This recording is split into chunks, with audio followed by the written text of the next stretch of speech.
Olá, boa noite. Estamos entrando ao vivo, enquanto o Instagram vai avisar o pessoal que eu estou entrando, a gente aguarda um pouquinho, né? Seguimos por aqui, aguardando o pessoal ser comunicado e entrando. Enquanto isso eu vou me apresentando um pouquinho, falando o tema da nossa live. Flávio por aqui, Flávio está sempre por aqui, né, Flávio? Bem-vindo, Alessandro também aqui, bem-vinda. Patrícia, boa noite, pessoal. Sejam bem-vindos, é um prazer. Estamos aqui, olha o Neto aí, boa noite. Neto hoje chegou no horário. Saudades também, Flávio, tem que aparecer. Patrícia, boa noite. Boa noite, Alessandra. Então, hoje a gente tem um tema, né? Um tema aí tabu, digamos assim. Vamos aqui para mais uma live de terça-feira. Enquanto o pessoal entra, eu vou me apresentar para quem não me conhece, apesar do pessoal que está aqui, né? A gente já está acostumada ali na nossa terça, 8h20 por aqui. Eu sou a Alessandra, eu sou psicóloga, né? E acho que tem muito a ver com o tema, inclusive, da nossa live, o motivo, né, pelo qual eu decidi pela psicologia, o motivo que me traz uma identificação grande, que é exatamente a gente entender, né, o processo de crescimento, o processo de amadurecimento de cada um, quanto que é bonito a gente ver, né, as pessoas crescendo na relação delas com elas mesmas, trabalhando as questões emocionais, né, trabalhando essa questão da estima. Às vezes a gente escuta muito esse termo, né, autoestima, e isso parece que é uma coisa de autoajuda, né? Parece que é aquela coisa que ali no livrinho, na banca de revista, aqueles testes de autoajuda, e muitas vezes esses termos eles são confundidos ali, né? Parece que o processo terapêutico é uma coisa muito superficial, assim, e aí a gente entra num processo terapêutico de fato e vê o quanto profundo ele é, né? E isso me encanta muito, ver como que o reflexo do valor que você tem sobre você, ele transita ali nas nossas relações, né, nas nossas vivências e em todos os âmbitos da nossa vida mesmo. Quanto que o processo terapêutico, ele é um mergulho nessa relação, né, e que consequentemente vai trazer bons frutos em todas as outras relações pessoais, profissionais, o que seja. E aí eu vou falar rapidamente, assim, né, para quem não sabe, para quem tem dúvida, eu trabalho com a psicologia desde 2013, né, eu me formei em 2013, Leandro por aqui. Leandro, eu acho que a gente vai falar uma coisa bem bacana, né, a gente, inclusive, poderia falar um pouquinho, marcar uma live que pode surgir umas dúvidas aí da gente falar da questão jurídica, né, da traição, assim, seria um tema bem bacana. Pensei até em você enquanto eu estava lá bolando a live de hoje. Bem-vindo por aqui. E aí, há 7 anos que eu trabalho, né, com essa perspectiva de meu assistente estar por aqui, mas esse vento não pode ficar em cima de mim, não, porque senão vai dar, tá fazendo? E vai continuar fazendo barulho se ficar batendo no microfone. Pois é, Leandro, vamos marcar. Gente, vocês estão ouvindo o som do vento? Aí, tá incomodando? Eu acho que melhorou. Se tiver melhor, vocês me avisem. Porque eu não tô onde eu normalmente faço as lives, e aqui tem mais barulho da rua, e eu tô fechada, então eu liguei o ventilador aqui. Se tiver dando eco, você tá indo, Leandro?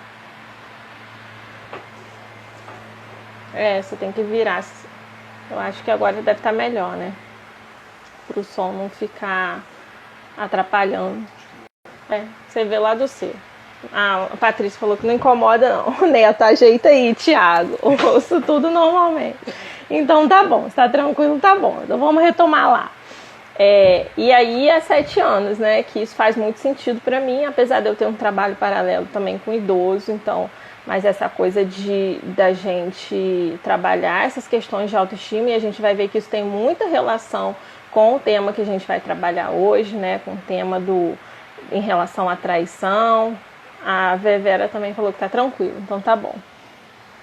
A gente vai ver que existe, né, uma relação aí muito muito ligada entre essas coisas, entre a questão de como você se vê, de como você, inclusive, lida com a possibilidade de ser traído ou ser traída, ou a gente vai ver os diversos lugares, né, dentro de um processo de traição também. Então vamos pensar bastante hoje aqui. E aí eu pensei justamente nesse tema, porque assim, eu tenho procurado trazer temas aqui que fossem realmente tabus, eu acho, né? Inclusive eu devo abrir uma caixinha aí para sugestões dos próximos temas. Alguns já foram aparecendo, inclusive aqui o pessoal foi direcionando durante as lives, foram sugestionando. Então eu devo abrir alguma caixinha aí para a gente pensar nos próximos temas, né? Daqui para frente. E pensar sobre traição, sobre infidelidade, né, numa sociedade monogâmica, eu acho que gera sempre muita curiosidade. As pessoas, elas falam muitas vezes sobre isso, mas às vezes também é muito difícil para algumas pessoas mergulharem a fundo nas suas próprias dores, né? Inclusive é muito difícil a gente ouvir as pessoas falarem abertamente sobre o papel daquele que sofre uma traição, né? Daquele que está no lugar de quem foi ali traído pelo outro. Então isso me intriga muito, né? Eu acho que é uma oportunidade da gente estar junto aqui e pensar abertamente sobre isso. Pensar sobre essas dores do processo de uma traição, mas mais do que isso, eu convido vocês hoje a gente sair um pouco desse lugar, né? Desse lugar, na verdade, a gente vai pensar a partir de algumas outras perspectivas, porque a gente, muitas vezes, até mesmo na própria clínica, né, quando eu ouço as pessoas ali falando muito sobre o processo da traição, a gente percebe que, e o processo terapêutico é muito isso, né, para a gente expandir esse campo de visão, o quanto que as pessoas chegam, né, muito ali concretas, muito fixadas, muito firmadas, só em um lado do que acontece, né? E a gente vai falar aqui de uma forma geral, a gente não vai usar alguém que foi traído, alguém que passou pelo processo. Então a intenção das lives é justamente essa, da gente sempre expandir o nosso nível de pensamento, né? E nunca restringir. O Leandro colocou aqui o complexo de Édipo mal elaborado. Psicanalista, né? Influências de João tem relação com esse medo do abandono desde sempre. Ter sido abandonada em todos os relacionamentos anteriores também influencia. Sofri após 16 anos de casamento. Bom, já que o Leandro se sentiu à vontade de compartilhar com a gente, né, a experiência dele e as questões dele, a gente pode falar um pouquinho sobre isso, sem problema. A traição não é um problema do traidor? Boa pergunta. Assim, Leandro, eu não sou psicanalista, então eu não falaria do complexo de Édipo em si, né? Mas a gente sabe ali que nós trazemos ao longo da nossa vida, né, as nossas vivências, as nossas experiências. Então, todas as experiências da nossa infância, o quanto de estabilidade a gente teve, o ambiente que a gente cresceu, se sentindo seguro, se sentindo de alguma forma com as nossas emoções ali num nível saudável de evolução, com essas figuras dos cuidadores que normalmente são ali representados pelo pai ou pela mãe, mas não necessariamente por uma figura feminina ou masculina, né? Mas ali como cuidadores, como aquelas pessoas que estão zelando por essa criança. Isso sim, de uma forma geral, vai interferir no nível de segurança que eu vou levar para a minha vida, né? Na semana passada, inclusive, a gente falou, um dos pontos da live foi exatamente falando sobre insegurança, e sim, isso tem uma relação direta com esse medo do abandono. Nos processos terapêuticos, inclusive, é muito comum a gente observar pessoas que chegam extremamente inseguras, extremamente temerosas, com uma baixa estima, né, dentro desse processo todo, se sentindo muito menores, né? Eu falei na semana passada, inclusive, desse sentimento de que todas as outras pessoas são melhores do que ela, que todas as outras pessoas têm um desempenho melhor do que o dela em algum aspecto da vida, né? Então essa relação ela pode sim Essa forma de pensar pode ter suas raízes lá na infância, sem sombra de dúvidas, né? E a outra coisa, após ter sido abandonada em todos os relacionamentos anteriores, também influencia? Claro. E aí é uma pergunta, né, que a gente fica aqui assim, olha só, olha o quanto que a nossa mente, ela é extremamente, né, ali com seus caminhos, e o quanto que isso é curioso. O fato de você ter uma infância que não te proporciona uma estabilidade e um sentimento de segurança com você, né, faz com que você olhe para as outras pessoas achando que todas as outras pessoas são melhores do que você. Se você acha que todas as outras pessoas são melhores do que você, talvez você sim procure relações que reafirmem essa sua forma de pensar, né? E aí a gente cai nesse círculo dos relacionamentos que estão ali disfuncionais, né? Eu não sou boa o suficiente, eu procuro alguém para me relacionar que me reafirme isso, né? E aí eu vou caindo nesse círculo de relações mal sucedidas. Então sim, pode ter uma relação, né? Claro, gente, que eu estou falando aqui de uma forma simplificada, porque eu estou falando para o público em geral, né? Eu estou falando das dores em geral que a gente sente no dia a dia, daquilo que é mais frequente, daquilo que aparece mais. Então, eu não estou dizendo aqui em nenhum momento que você tenha essa clareza. Bom, eu tenho a clareza de que eu não me sinto seguro, de que eu não tenho uma relação boa, saudável comigo, então eu vou procurar pessoas que me reafirmem nesse lugar. Isso não é claro, né? A gente não tem essa clareza das nossas ações, dos nossos movimentos, e é para isso que existe o processo terapêutico, né? Então, assim, é um processo muito mais complexo, muito mais profundo do que a gente possa imaginar. Então, eu estou falando de uma forma simplificada, né, respondendo a questão do Leandro, mas é uma questão muito mais profunda, né? Mas a gente vai lidando com a vida de acordo com os recursos que a gente tem ali, né? E o Leandro perguntou, a traição não é um problema do traidor? Pois é uma ótima pergunta para todo mundo que está aqui pensar. Será que a traição é um problema só do traidor? Né? Não, e aí a gente vai entender por quê que isso não é um problema só do traidor, tá? Mas é uma grande questão. Por que é que aquela pessoa tem a necessidade de trair numa relação, né? Inclusive tem pessoas que têm esse círculo vicioso. Então ela traz com ela, e em todas as relações que ela estabelece, uma relação permeada por traições, né? E aí a grande questão é por que é que alguém está em relacionamentos que precisam ser disfuncionais, que precisa estar o tempo todo enganando a outra pessoa. Na verdade, a quem ela talvez queira enganar, né? É uma coisa para a gente pensar. E assim, primeiro eu queria mostrar para vocês um contexto, contextualizar, na verdade, o que a gente está falando, né? Primeiro assim, a gente precisa entender como que a gente compreende as nossas relações. E aí cada um que está aqui provavelmente vai compreender a sua relação afetiva com outra pessoa a partir da sua perspectiva. Então, como é que você fundamenta a sua busca por alguém para se relacionar, né? Como é que essa pessoa ali precisa, quais são os requisitos que essa pessoa precisa preencher para que você de fato se entregue a um relacionamento? Será que alguém aqui já parou em algum momento para pensar sobre isso?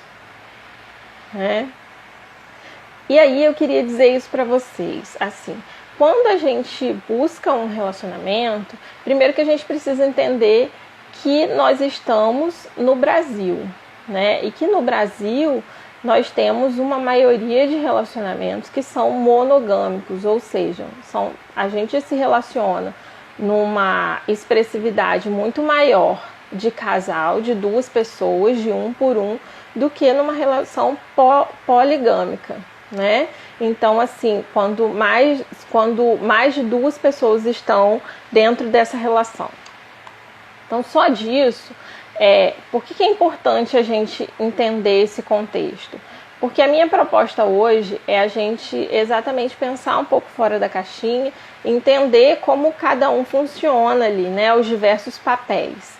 Então, quando a gente entende que estamos no Brasil em 2020 e que a maioria das relações acontece de forma monogâmica, isso já diz muito pra gente, né? Por quê?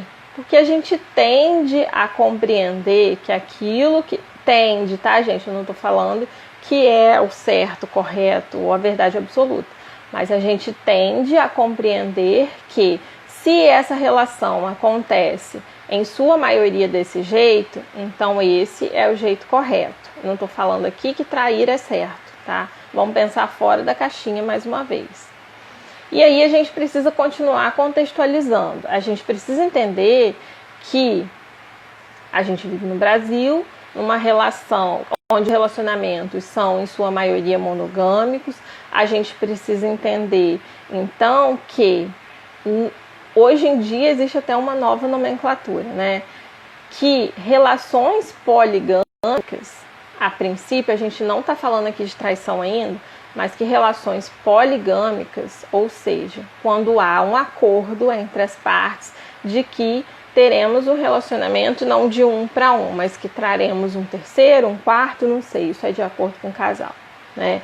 Mas essas relações, de uma forma geral, tendem a serem mal vistas pela sociedade, né? Então vamos voltar. Por quê? Porque muitas vezes a gente trabalha com um padrão de normalidade focado só naquilo que acontece pela maioria, né? Então focado só pela vertente de que se acontece em maior forma, em maior quantidade, então significa que isso é o correto. E aí a gente precisa entender uma outra coisa. Como que essas relações elas se estabelecem, né? E agora vamos voltar para a questão da relação monogâmica. Ou também de uma forma geral, mas vamos voltar para a nossa realidade. Assim, a gente precisa entender que os relacionamentos, eles passam ali por alguns vieses. Então, assim, a gente tem uma perspectiva social, a gente tem uma perspectiva religiosa e a gente tem uma perspectiva moral, né? Então você fala assim, mas eu me relaciono só, é meu namoro, é meu casamento. Tá, mas você está dentro de um contexto, né? Como eu falei, você mora no Brasil, você vive no ano de 2020, a nossa sociedade está instituída de um jeito, a nossa cultura aqui é desse jeito, então, querendo ou não, você faz parte desse processo, né? Você não consegue existir fora dele, você é permeado por esse processo. Então, assim, a gente precisa entender que o nosso social é exatamente esse conjunto, né, de estar com outras pessoas, de observar o que a maioria das pessoas fazem. A gente precisa entender que as nossas relações, elas, para muitas pessoas que trabalham a questão da religiosidade, ela tem ali um conjunto de crenças atribuído, né, da doutrina religiosa, do posicionamento dessa religião quanto ao assunto. E aí a gente não vai entrar aqui em cada uma, porque são diversas religiões e cada uma lida com isso de um jeito, né? Mas que influencia sim na manutenção, no término, na preservação das relações. E a gente tem um conjunto moral também, né? Que são os valores e as normas ali de certo e errado, daquilo que é proibido, que é permitido, né? Dentro dessa sociedade, dessa cultura que a gente vive. E tem o viés legislativo, que inclusive eu comentei do Leandro, né, de que desde 2005 no Brasil adultério não é considerado crime, né? E aí eu não vou me ater mais aqui porque eu não tenho embasamento técnico para falar sobre isso, a gente precisaria de um advogado, quem sabe a gente chama o Leandro para falar um pouco melhor num outro momento para a gente sobre essa questão, né, judicial do adultério, como que isso se configura perante a lei. Mas eu sei claramente que não é considerado como crime no Brasil desde 2005. Então percebe como a questão do adultério, né, a questão da traição, da infidelidade, ela é muito mais ampla do que aquilo que a gente imagina num primeiro momento, daquilo que a gente, né, tem ali como uma coisa às vezes tão simples, né? Eu ouço muitas pessoas falando assim, traição, traiu, acabou, quebrou confiança, ponto final, acabou. Claro que isso é um ponto importante, sim, mas se a gente for parar realmente para esmiuçar as coisas, e psicólogo faz muito isso, a gente vai ver que a questão é muito mais a fundo do que parece, né?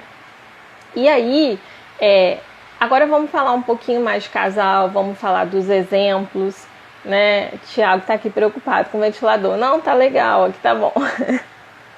Então, assim, vamos voltar para esse casal. Agora a gente vai para a parte prática, né? Eu quis dar para vocês uma noção de amplitude, mas agora a gente começa a entrar exatamente naquilo que eu gosto, naquilo que são os exemplos, naquilo que é a vida real, naquilo que é a dificuldade, né? Até que ponto uma traição, o que uma traição de fato ocasiona ali para a vida das pessoas envolvidas, né? E assim, quando a gente fala de traição, gente, uma coisa muito importante da gente pensar, da gente refletir, é qual é o combinado entre o casal, né? Como que esse relacionamento, como que esses sentimentos, como que essa questão do afeto, do amor, como que isso se lista num contrato, né, social, num contrato moral, mas não mais a nível externo, mas a nível interno do casal.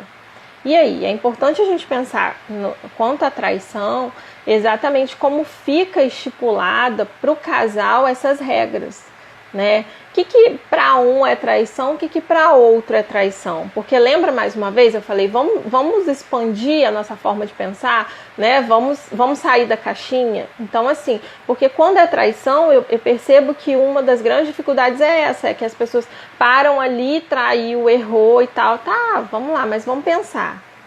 Então, assim, qual era o combinado que esse casal estabeleceu?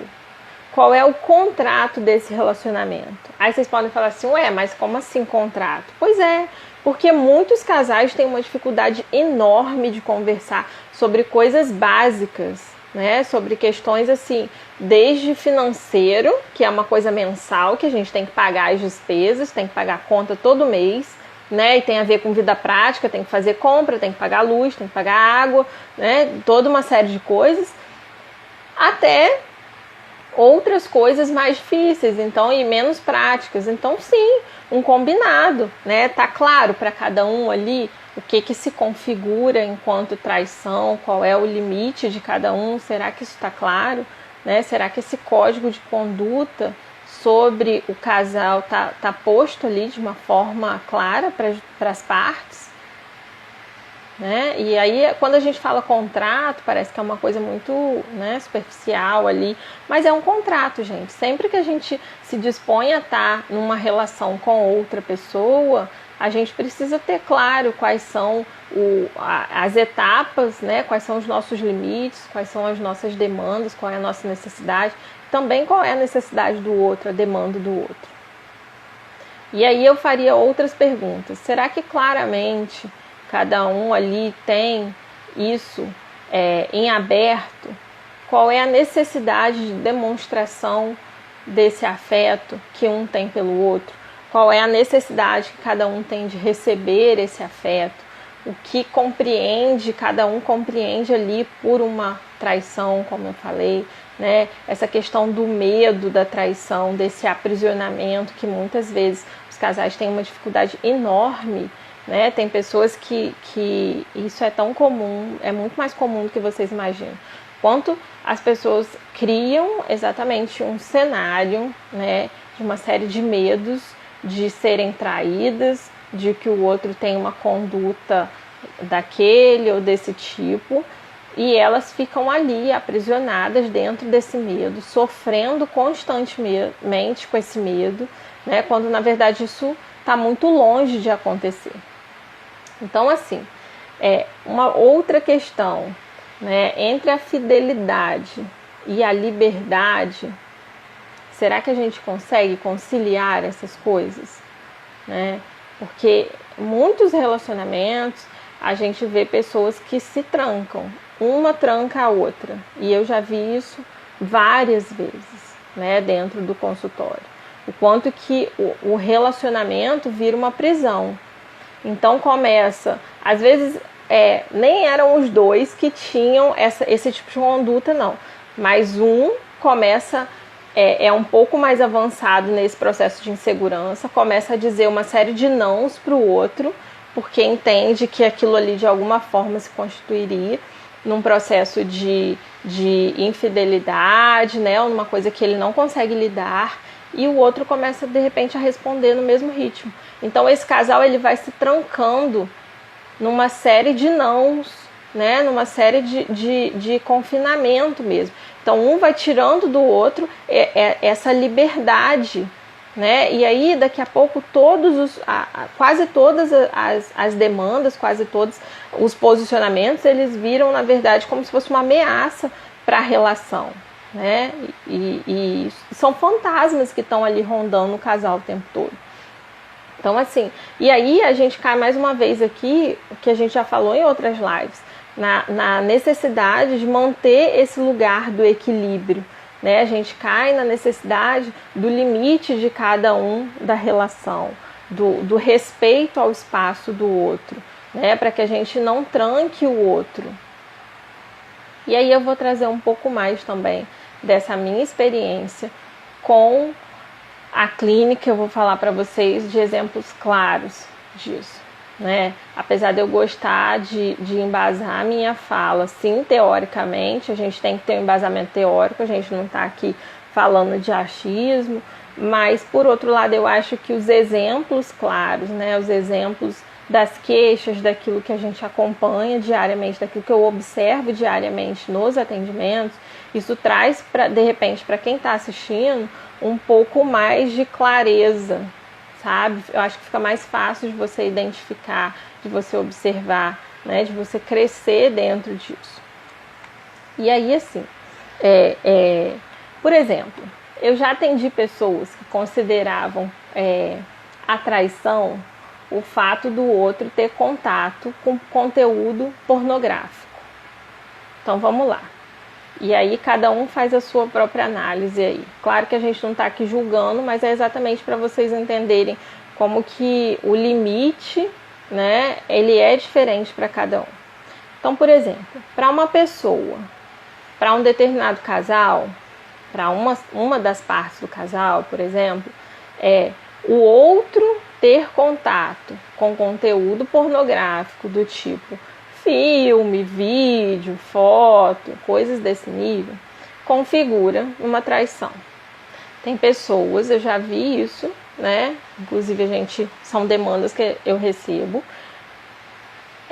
É muito comum você ter uma dificuldade muito grande de lidar com isso, visto que você considera isso uma traição e isso te traz dores, né? Só que o oposto também acontece. Casais que depois de um determinado tempo de casados, né, e um tempo de união ali, começam a fazer uso de conteúdos pornográficos, por exemplo, para apimentar a relação, né, para estabelecer um outro nível aí de contato, de estímulo, né, e ali isso não é posto como, isso não é visto pelo casal, pelo menos como algo da ordem de uma traição, né? Isso é uma coisa que, na verdade, colabora para o relacionamento, né?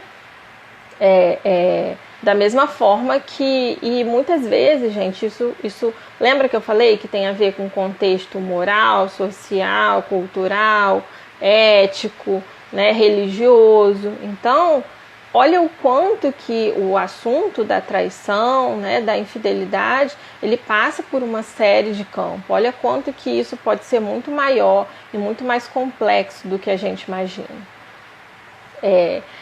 Para alguns, por exemplo, né, pessoas que estão ali seguindo. Agora 2020 a gente tem rede social, né, gente? Então ali, por exemplo, tem pessoas que não suportam o fato do parceiro ter contato com rede social de outras pessoas que estão ali expondo o corpo, que estão sempre postando foto de roupa de praia, né, com uma exposição maior do corpo. Tem pessoas que consideram que o outro ter contato frequente com esse tipo de perfil, com esse tipo de conteúdo, se configura numa traição, né? E tem pessoas que lidam com isso muito bem. Poxa, o outro quer ver né? Eu também vejo, tá tudo certo.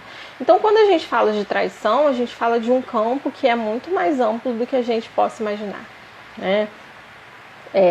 Depende muito. Tem pessoas que, por exemplo, no ambiente virtual, se você tiver contato no ambiente virtual, não consideram traição.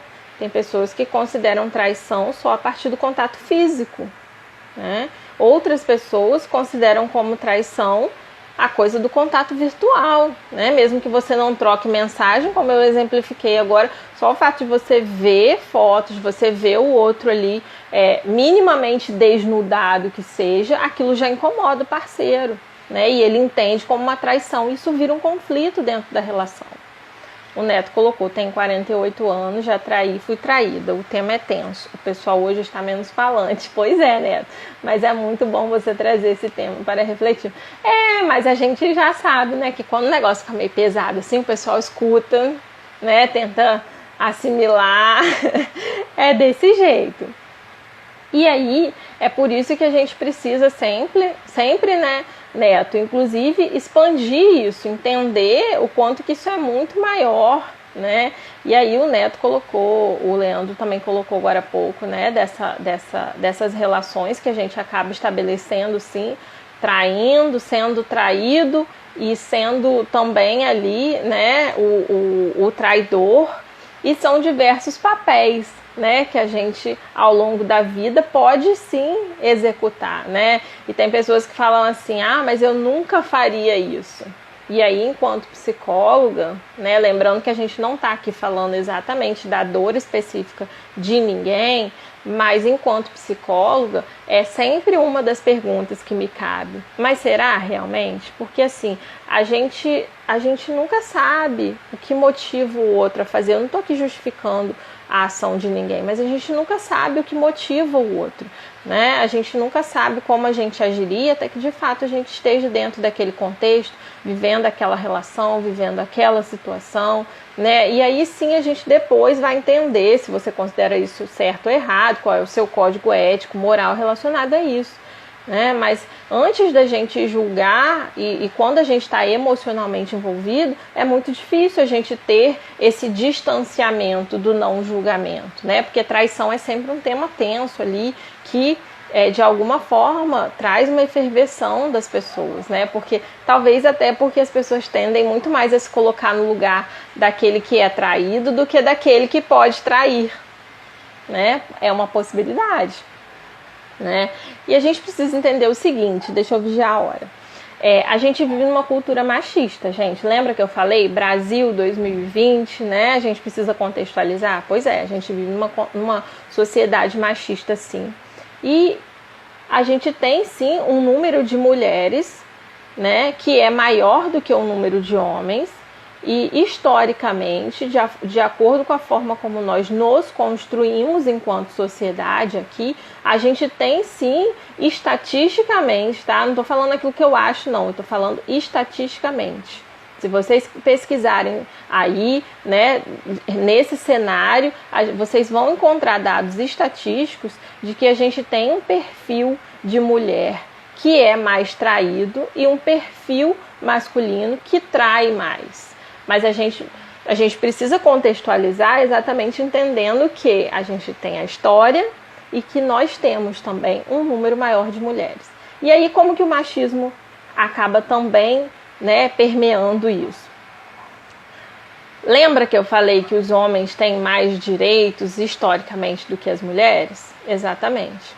E lembra que as mulheres, né, o tempo todo precisavam estar nesse lugar da beleza e que isso é uma preocupação ainda hoje, não é à toa que está todo mundo caindo aí na coisa da harmonização facial e etc, né? As pessoas estão sempre em busca dessa perfeição da beleza, né? Mas historicamente, contextualizando, a mulher ela está muito mais nesse lugar da cobrança pela beleza, né, de estar ali buscando essa beleza contínua, e a gente tem um número de homens que é menor do que o número de mulheres. Então, estatisticamente, sim, eu preciso dizer para vocês que a gente tem a possibilidade maior da traição sendo perpetuada pelos homens. Mas a gente não está batendo martelo aqui, né? A gente está olhando para a história e contextualizando tudo.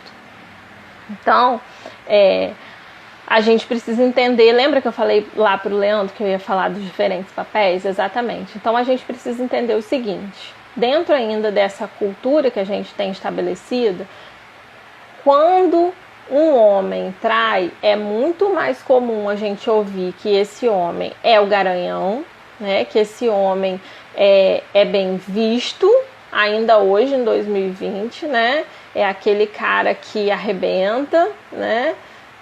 E quando uma mulher trai, é muito mais comum dessa mulher ser vista, né? Inclusive de ouvir adjetivos como, por exemplo, porque é safada, né? Então, assim, isso, gente, eu tô falando de história, né? Eu tô falando de dados estatísticos, eu tô falando de uma observação. A gente está falando aqui com base antropológica, histórica e psicológica. Então, sim, se vocês forem fazer um levantamento de pesquisas, vocês vão ver que é uma realidade, né? E o quanto que muitas vezes esses lugares, né, o quanto que essa cultura do machismo e uma série de outras coisas aprisiona muitas mulheres nesse lugar do relacionamento falido, né? Eu não estou dizendo aqui que mulher não trai, tá, gente? Pelo amor de Deus, eu estou falando estatisticamente. Lá, o Neto falou, infelizmente é assim que funciona. Pois é. Eu não estou falando aqui que mulher não trai, pelo amor de Deus. Eu estou falando estatisticamente, eu estou falando de uma maioria, né? Mas, então, o que acontece? Acontece que muitas vezes, e eu já ouvi isso, tá, gente? Estou falando de uma realidade que eu escuto e que eu trabalho diariamente dentro da clínica. As mulheres preferem permanecer dentro de um relacionamento, sofrendo, aprisionada, a ter que lidar com o fato de que o relacionamento está falido, né? A ter que lidar com o fato de que sim, estão acontecendo as traições, que não dá mais para continuar, né? Então sim, a gente tem um fator da cultura do machismo que contribui muito para isso, mas a gente precisa sempre, né, pensar para além disso. Mas para quem vive, essa é uma realidade que pesa muitas vezes na conta, né? Tem pesquisas estatísticas. Qualquer que seja o lugar, gente, tanto do homem ou da mulher, né? Lembrando aqui que eu não estou batendo martelo para nenhum dos dois lados, mas eu acho que é importante a gente pensar que o trato é o trato. Então, se a gente for falar a nível de traição mesmo, se você tem um acordo, você é responsável por esse acordo, né? Se você fez um combinado com alguém, se você estabeleceu um vínculo, se você estabeleceu uma relação, você é responsável por esse acordo. Você é livre, 2020, a gente é livre para entrar e para sair dos relacionamentos, né? O divórcio já é uma possibilidade, não me recordo a data, mas eu acho que é desde de 60, por aí, se eu não me engano, né? O divórcio, ele é uma realidade, então nós somos livres para nos mantermos ou sairmos de um relacionamento, né? Ninguém é obrigado a ficar em lugar nenhum. Mas a gente precisa sim se responsabilizar pela relação que a gente está estabelecendo, pelas escolhas que a gente está fazendo, né? E pelo processo de entrega que eu estou tendo para o outro. Então, assim, lembra que eu falei da coisa da fidelidade e da liberdade, né? Essa linha tênue que a gente precisa aí entender qual é o nosso movimento. Neto colocou, a mulher sempre vai ser julgada de forma diferente, o olhar é outro, vejo que muitas mulheres lutam contra isso, mas outras aceitam totalmente, estou falando não só nessa questão. Sim, sim.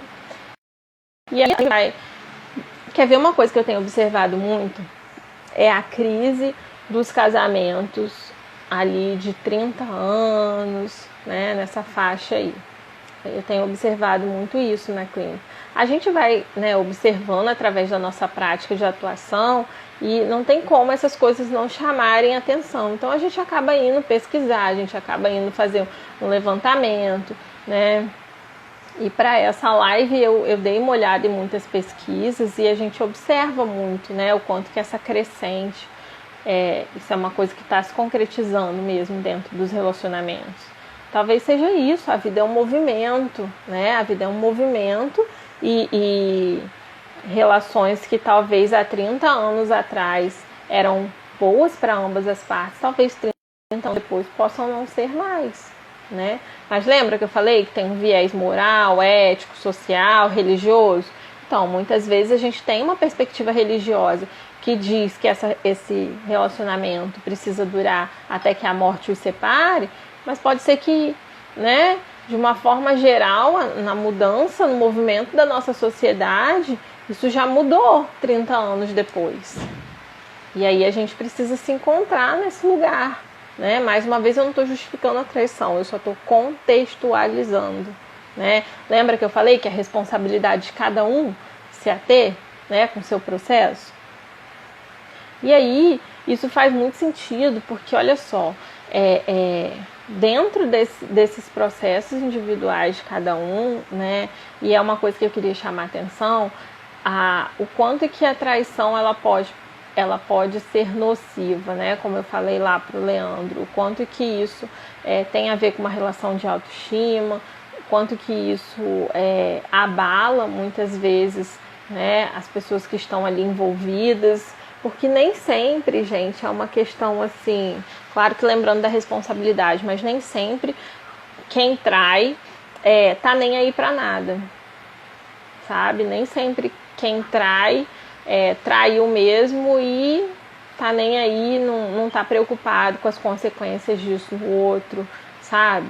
Ele sabe que ele vai ter que se ater com essa responsabilidade também do ato que ele fez. Ele sabe que ele tem responsabilidade no que ele provoca no outro. Então isso é muito mais complexo, né? Isso é muito maior do que essa simplicidade que muitas vezes a gente lida com a traição em si, né? O quanto que isso se desdobra dentro dessa relação, o quanto que isso impacta ambos os lados ali, sabe? E o quanto que muitas vezes o processo terapêutico ele ajuda a resgatar esse sujeito, né? Claro que no tempo dele a gente caminha dando suporte para que o sujeito consiga, né? A gente vai estar ali apoiando para que o sujeito consiga continuar caminhando, mas é importante a gente respeitar dentro do processo terapêutico o tempo de cada um, né? Mas sim, uma traição pode levar a quadros ansiosos, pode levar a um quadro depressivo, né? E uma série de outras questões. Ah, mas então a responsabilidade é toda do outro? Bom, aí eu já não sei. Aí a gente precisa olhar que cada caso é um caso, né? Cada situação acontece de um jeito.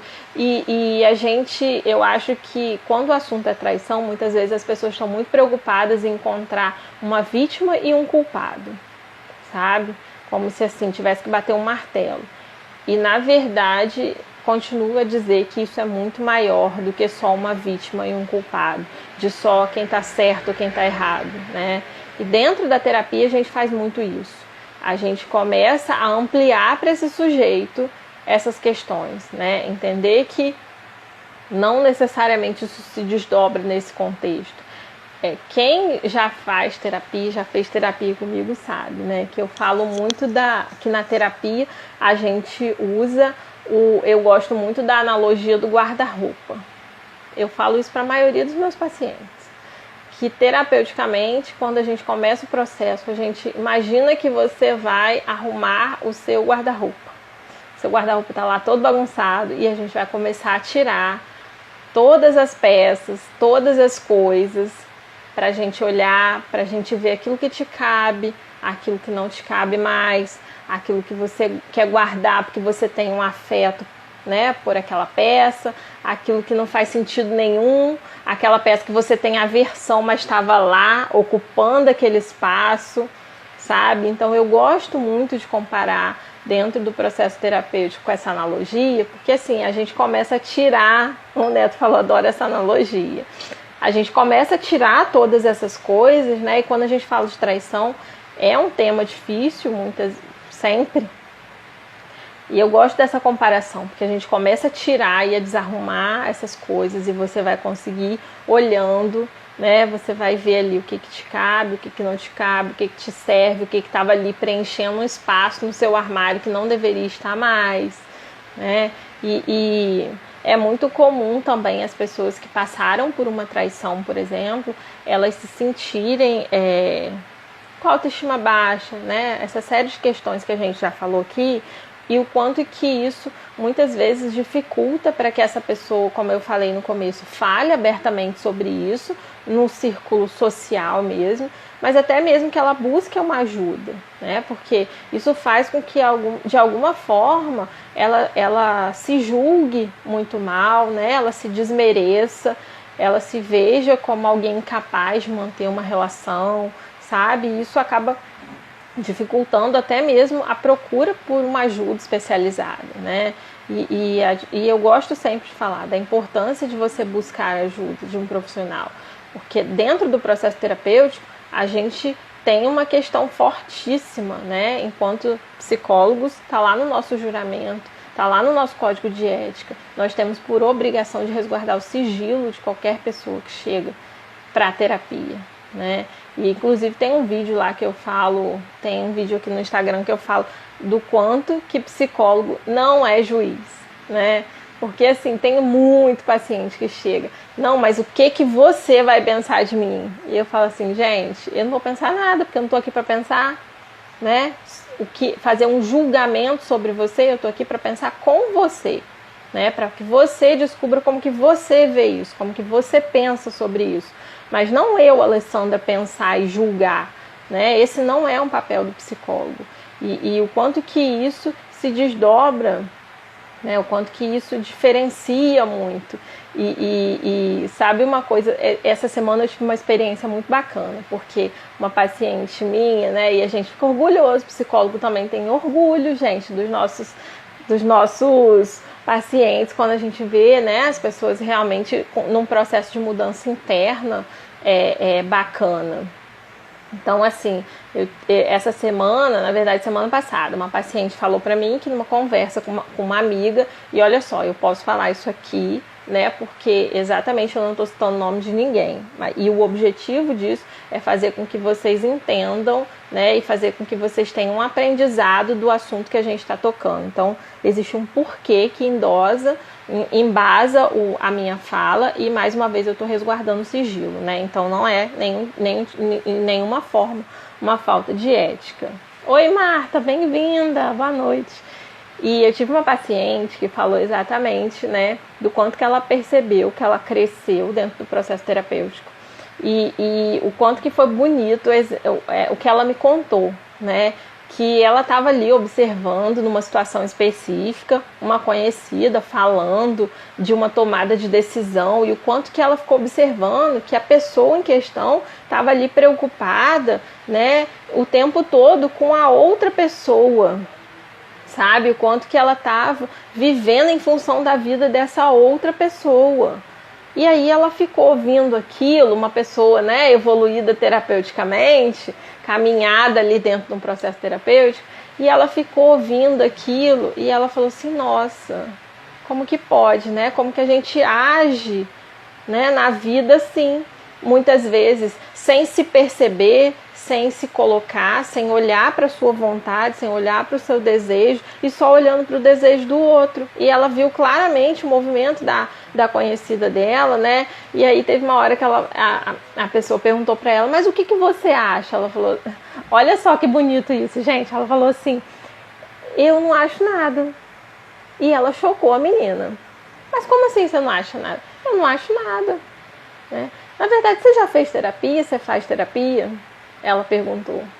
E a menina falou, não lembro agora, acho que ela não fazia terapia. Ela falou, pois é, mas você devia fazer terapia, né? Porque você tá muito confusa aí. Você tá muito envolta num processo que você precisa se desvencilhar disso. Claro, ela foi muito sábia, né? Ela soube se colocar, mas claramente ela percebeu dentro do processo da colega o quanto que ela estava muito voltada para as outras pessoas e não estava se olhando, não estava vendo a necessidade dela ali, né? Então, eu acho que dentro de um processo terapêutico, isso é muito bonito da gente ver o crescimento da pessoa, né? A evolução. E quando você expande assim o seu nível de conhecimento, isso é lindo da gente ver, né?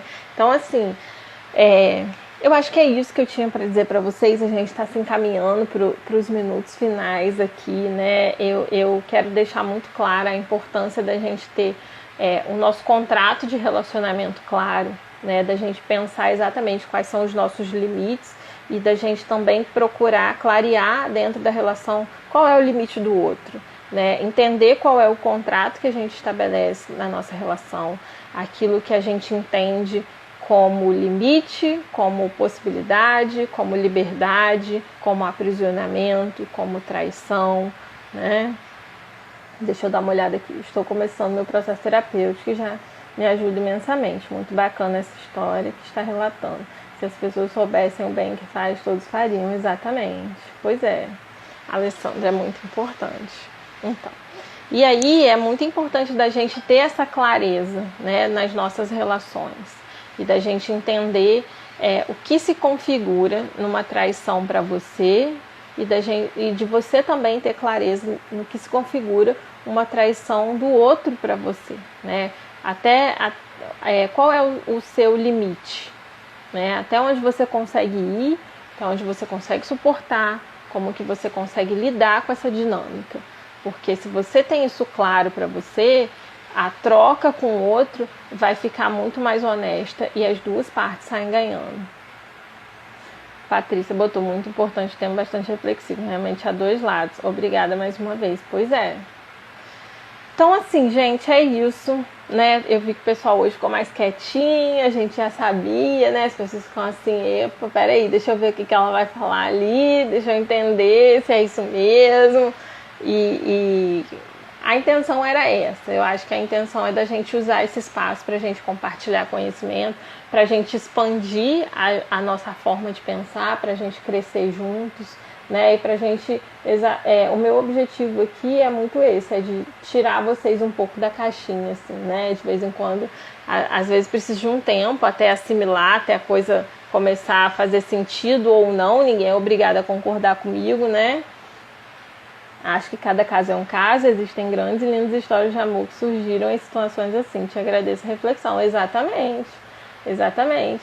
E é isso, né, Neto? Às vezes a relação ela estava ali já desgastada, ninguém tinha condição de se posicionar, de repente aparece uma terceira pessoa e a coisa funciona ali, né? O cenário muda, assim. Pois é. E o quanto que o tema traição é muito maior do que isso, né? É muito mais amplo do que isso. Pois é, Marta, chegou atrasada. Eu vou deixar a live salva. E assim, eu queria dizer para vocês que eu vou, a partir da semana que vem, eu vou tentar intercalar as lives, né? Porque tem muita coisa acontecendo e talvez eu não consiga manter essa questão da live semanal, né? Mas a gente vai fazer a cada 15 dias e aí eu tenho algumas lives também em vista com convidados, então a gente vai fazer isso como extra. Mas a nossa live aqui eu pretendo deixar a cada 15 dias. Então a gente vai manter toda terça nesse mesmo horário, né? E a gente se vê, então, na terça que vem. A gente não vai estar juntos, mas na próxima terça, com certeza. Então o que eu vou fazer? Eu vou deixar em aberto para vocês umas caixinhas lá, né? Pra gente pensar em temas aí, para vocês sugerirem temas para as próximas lives, né? A gente tinha falado aqui já algumas, eu lembro que uma, inclusive, a sugestão foi da gente falar sobre felicidade, né? Posso até colocar lá na caixinha como um assunto, um dos assuntos, e aí para o pessoal ir votando e a gente decidir o que a gente... até aqui eu fiz por uma escolha, né, minha ali, levantei os temas e trouxe, mas acho bacana que vocês também possam dar uma contribuição, falar aquilo que vocês têm vontade, né, que eu traga como tema, e da gente trocar. Isso aqui é uma troca, né? Ganhamos e perdemos juntos aqui, tá? Então eu vou deixar aí ao longo da semana, provavelmente, pra gente já pensar nos nossos próximos temas das próximas lives. Agradeço vocês, foi um prazer estar aqui, tá? Nos vemos, sem ser terça que vem, na próxima terça. Monique chegou agora na minha despedida. Mas tá bom, um beijo pra vocês. votem lá na caixinha que eu vou deixar, tá? Vou deixar a live salva. Se isso foi importante para alguém, manda lá para um coleguinha. Pois é, Patrícia Monique chegou agora, né? Se isso fizer sentido, alguém que precisa ouvir sobre isso, expandir, manda lá, sugestiona, tá bom, gente? Beijo, boa noite, Neto, boa noite, Monique, Patrícia, Tia Jacilu tá por aqui. Beijo para todo mundo. Beijo, Marta, Alessandra, obrigado pela presença. Nos vemos na próxima. Respondam lá a enquete para a gente decidir os próximos temas. Beijo.